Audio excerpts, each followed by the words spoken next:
Hey everybody, Adeline here. I'm 22 and I swapped bodies with my boyfriend's best friend. At the time of the body swap, I wasn't exactly getting along with my boyfriend's best friend, Ace.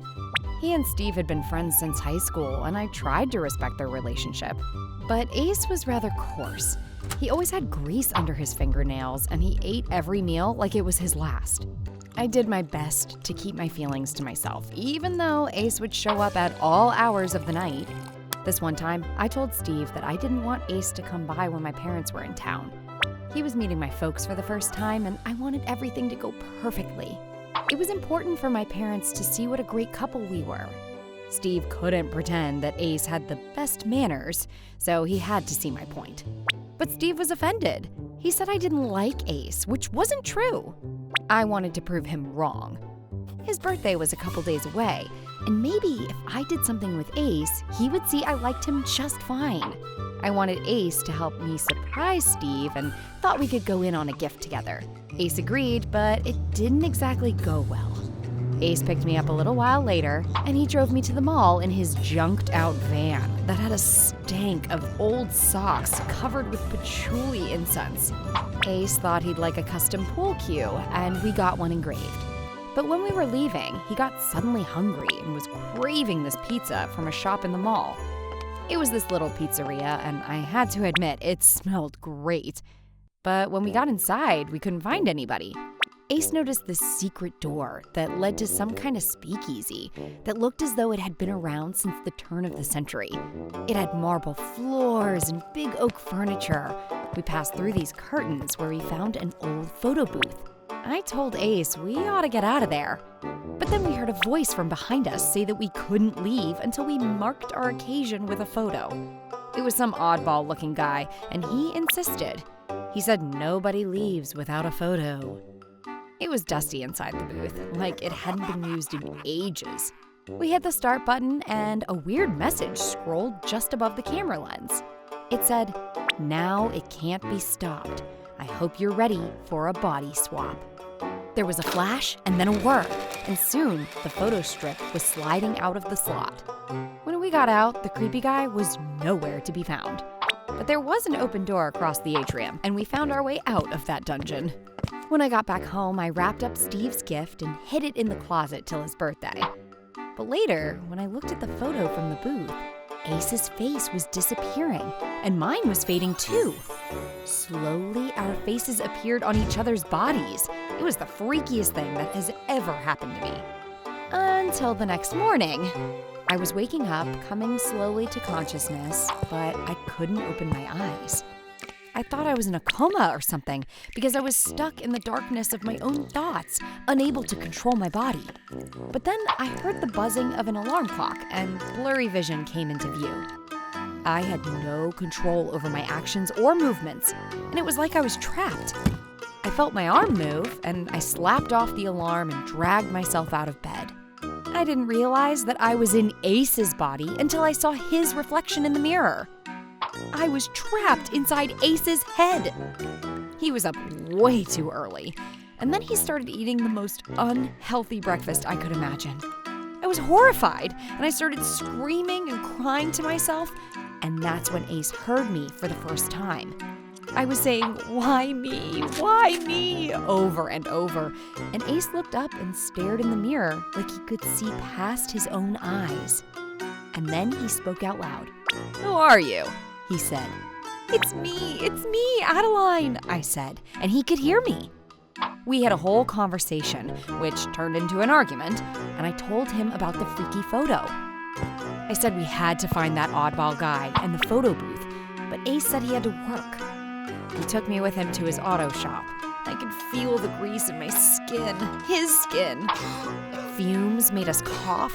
He rarely took a break, which was hard on us, and he was always cutting his customers a break. He wasn't greedy at all, and we really cared about doing things right.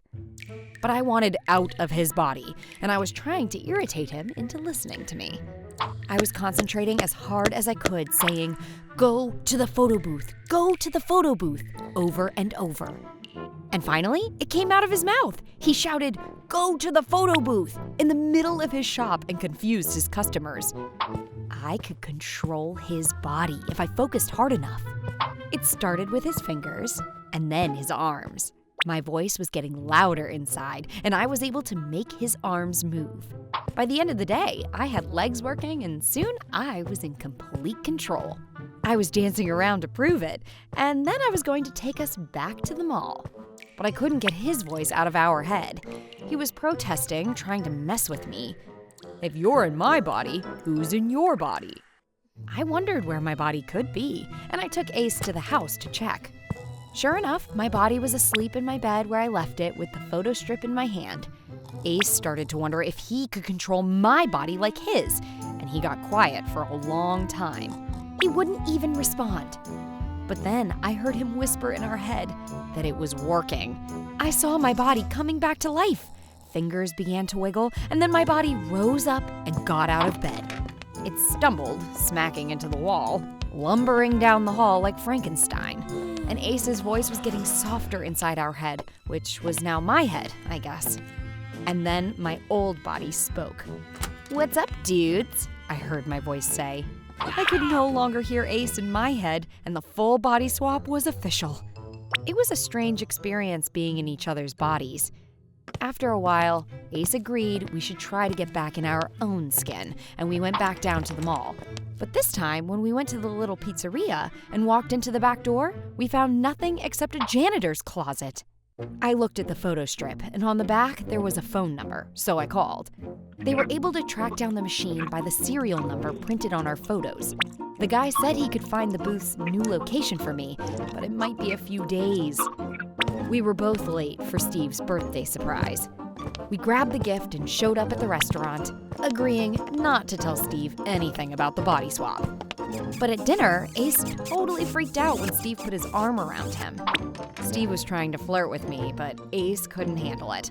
So he took my body and ran out, leaving Steve confused. He said that he wasn't sure that I really cared for him, and he shared his concerns about our relationship, thinking that he was confiding in Ace. Steve said that he didn't think he was good enough for me. I defended myself with Ace's voice, but then Steve said that I, Adeline, was always cutting Ace down about the way he walked and the way he talked. Every time I carped Ace about his language or dirty shoes, Steve felt like I was carping him. He and Ace were from the same neighborhood, and things were rougher around the edges there. And he pointed out how different I was, and that I was from a really wealthy family with a lot of expectations. And he didn't think that he could measure up. He thought I was trying to change him, but I didn't want to change him or anybody, not anymore. Living in Ace's body taught me a whole new perspective. Ace was hungry because he worked hard all day, and his fingernails were greasy because he worked with his hands. And he was a good friend, too, even if he was a little less than mannered. Ace got the call from the rental company, and they found the booth at a repair shop. We found the photo booth when we arrived, but we soon saw that we weren't alone. There were dozens of people, couples, who had accidentally swapped bodies. And they all had a story to tell. We took our photos again, hoping our bodies would swap back. But while we gathered there, we all traded stories, and the consensus seemed to be the same. It's important to be yourself, because everybody else is already taken. Most people agreed that it's easy to try to be someone when you're not. But the truth is, everybody has their strengths and their struggles. The key is to love yourself and others for their uniqueness. I couldn't believe how much Ace and I got along after that. We stepped in the booth and took new photos. The next morning, I woke up back in my own body. My mom was calling, announcing her arrival. I couldn't move, though, and normally I wouldn't let Steve take over. But since I couldn't answer the phone, Steve picked up. He assured her we'd be ready. By that point, I had control of my toes, and soon I could sit up and move my arms. By the time Steve was off the phone, I could talk again and had my body back. It felt good to be myself. I let Steve be himself that night with one stipulation. He had to invite Ace to the party. The dinner was a smash. My parents loved him, and they thought Ace was an interesting character as well. If I learned anything, I learned it's to be yourself and to appreciate others for who they are. We're all unique in our own ways, so appreciate yourself for what makes you unique. Have you ever wanted to swap bodies with someone? If so, tell us about it in the comments. And don't forget to like and subscribe for more hidden wisdom stories. Remember, when you share our stories, you're sharing wisdom.